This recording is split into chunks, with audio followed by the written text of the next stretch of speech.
আমারই খবর অন্ধকার কোহরের মাঝে থাকবো জনম আমার আপন যারা হবে যে মাখন ভাই আপন যারা হবে যে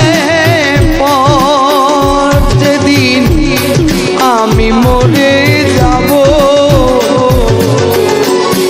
হয়তো আর হবে না দেখা এই জন্য